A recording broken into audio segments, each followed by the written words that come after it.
Setelah sudah berada di dalam, cahaya terang yang kelihatan dari luar tadi ternyata memang dari layar TV. Dan benar juga, semua lampu di dalam keadaan mati. Setelahnya, kami berempat langsung menyalakan semua lampu, membuat seisi villa jadi terang kembali, lalu beraktivitas normal seperti biasanya. Coba nggak memikirkan keanehan yang baru saja terjadi, khususnya aku dan David. Kemudian malam semakin larut. Kami masih terus berbincang di ruang tengah lantai bawah di depan TV. Semilir angin terasa lebih kencang dari sebelumnya. Semilir dinginnya masuk ke dalam melalui lubang-lubang ventilasi. Malam ini anginnya kencang ya, dingin pula, ucap Della. Iya nih, dingin, aku menimpali. Guys, malam ini kita tidur sekamar aja ya, biar bisa ngobrol sambil nunggu ngantuk gitu. Devin melimpar ide. Aku sepertinya mengerti maksud dia. Devin kelihatan mulai ketakutan. Raut wajahnya beberapa kali memandangku dengan tatapan aneh, seperti memberi kode. Benar, aku mengerti maksudnya. Kami berdua berpikir kalau tidur berempat dalam satu kamar mungkin akan bisa menghindari sesuatu yang enggak diinginkan. Gak bisa dipungkiri, setelah kejadian lampu mati semua tapi TV menyala tadi, perasaanku jadi semakin gak enak. Semakin menyadari kalau ada yang aneh dari tempat ini. Syukurlah Bayu dan Della setuju dengan ide David. Akhirnya kami memutuskan untuk tidur berempat, tidur di kamar atas yang dekat teras. Sekitar jam 11, kami semua masuk kamar. Seluruh lampu kami biarkan menyala. Di dalam kamar, sebentar kami masih berbincang, tapi kemudian satu persatu akhirnya tidur. Kami semua terlelap. Awalnya nggak tahu saat itu jam berapa, tapi tiba-tiba aku terbangun.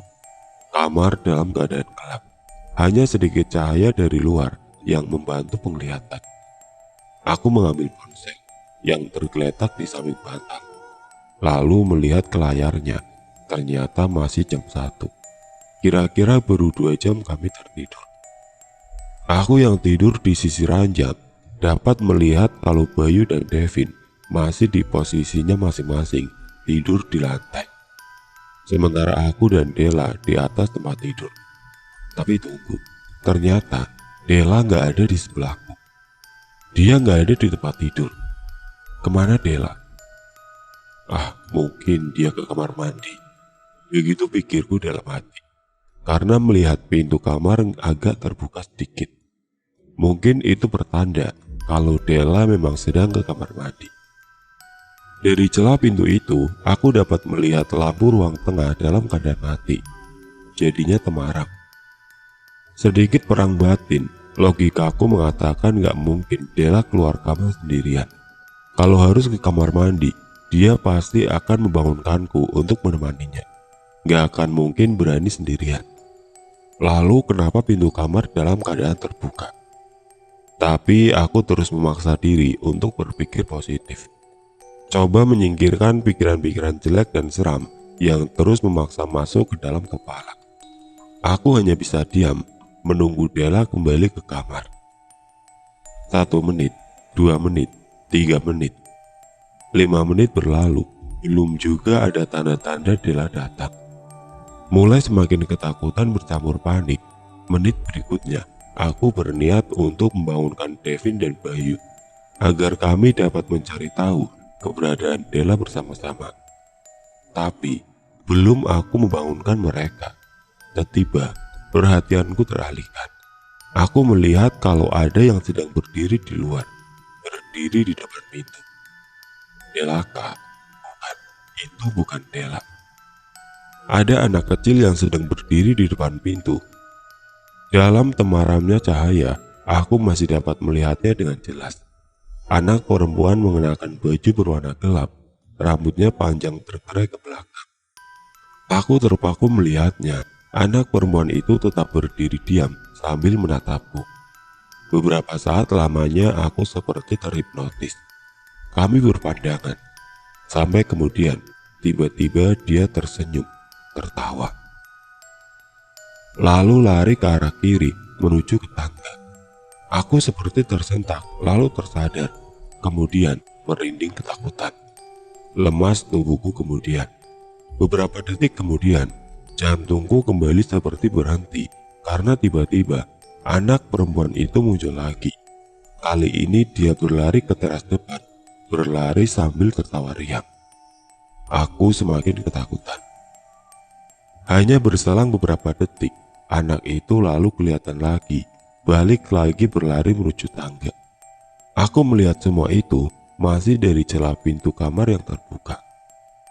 Cekam belum berhenti di saat itu, masih berlanjut. Beberapa detik setelah anak itu kelihatan sekelebat lari ke arah tangga, tiba-tiba aku melihat Della. Dia berjalan cepat dari arah teras menuju ke tangga juga. Dari gesturnya, dia seperti mengejar anak perempuan tadi. Della terdengar sambil tertawa pelan. "Della!" Refleks aku memanggilnya. Tapi Della cuek, dia terus saja berlari kecil menuju tangga. Aku yang penasaran, kemudian berdiri lalu menutup pintu. Belum berani langsung keluar kamar. Dari pintu aku melongokkan kepala, melihat ke arah tangga. Aku melihat Della sedang berdiri diam, persis di depan tangga. Dia nggak bergerak sama sekali, menghadap ke tangga bawah membelakangiku. "Della!" Sekali lagi aku memanggilnya. Tapi sekali lagi, dia enggak memberi respon. Akhirnya perlahan aku memberanikan diri untuk melangkahkan kaki, untuk mendekat ke tangga, tempat di mana Della berada. Sangat pelan aku melangkah, rasa takut dan penasaran campur aduk menjadi satu. Sampai kemudian, akhirnya aku hanya tinggal satu langkah lagi untuk berada persis di samping Della. Tapi, pada posisi ini, aku berhenti. Diam, enggak bergerak. Pandanganku tertuju ke tempat yang sepertinya Della juga sedang memandang ke sana, ke ujung tangga bagian bawah.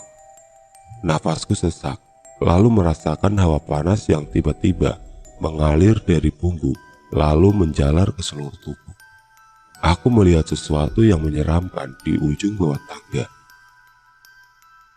Ada perempuan yang sedang berdiri, perempuan dengan wajah yang mengerikan, menyeringai, menunjukkan mimik seram. Sosok perempuan itu nggak sendirian. Tangan kirinya menggandeng anak perempuan yang berdiri diam juga. Tapi tawa kecilnya terdengar pelan cekikikan. Beberapa belas detik lamanya kami terus berposisi seperti itu. Hingga akhirnya, entah dapat kekuatan dari mana, aku meraih tangan Della, lalu menariknya mundur. Della seperti dalam keadaan gak sadar, namun matanya terbuka lebar. Wajahnya datar tanpa ekspresi. Aku terus menariknya menuju ke kamar. Setelah sudah berada di dalam kamar, aku menutup pintu. "Bayu, Devin, bangun!" Dengan suara pelan, aku membangunkan dua teman laki-lakiku sambil mengguncang-guncangkan tubuh mereka. "Della kenapa, Al?" tanya Bayu ketika sudah bangun dari tidurnya. Dia aneh melihat Della berdiri di pojok kamar. Sementara Devin, dia langsung berdiri lalu mencari kunci mobil. Dia seperti sudah tahu apa yang sedang terjadi. Kemudian Della menangis pelan, tapi masih saja belum berbicara sepatah kata pun. Hanya menangis. "Kita cabut, kita pergi dari villa ini," kata David. Aku setuju. Bayu juga begitu. Tanpa banyak tanya, dia langsung berdiri dan siap-siap keluar kamar. "Lo duluan, Dev, hati-hati di tangga. Tadi ada di situ," bisiku ke David. "Lu sama Bayu, bawa Della ya," kata David lagi. Aku dan Bayu mengangguk pelan. Kemudian kami keluar kamar. Devin berjalan paling depan. Aku dan Bayu mengikuti di belakangnya sambil memeluk Della yang masih terus saja menangis. Sampai juga kami di tempat di mana tadi aku sebelumnya melihat sosok menyeramkan bersama anak kecil, tangga ke bawah. Syukurlah, dua sosok itu sudah menghilang, gak ada di tempatnya lagi. Buru-buru kami melangkah, menuruni tangga, lalu berjalan cepat ke pintu keluar. Di luar, kami langsung masuk ke dalam mobil. Devin duduk di belakang kemudi, lalu perlahan mobil meninggalkan halaman villa. Ketika sudah berada di luar pagar, aku yang duduk di kursi belakang, menoleh lagi ke arah villa. Saat itu aku melihat sosok perempuan bersama anak kecil itu lagi. Mereka sedang berdiri di atas teras, bergandengan tangan, menatap kami yang berjalan terus menjauh pergi. Setelah sudah cukup jauh, barulah Della seperti tersadar. "Ini kok kita ada di mobil, mau kemana? Ada apa sih?" tanya Della. Dia terlihat nggak tahu sama sekali tentang peristiwa seram yang baru saja terjadi.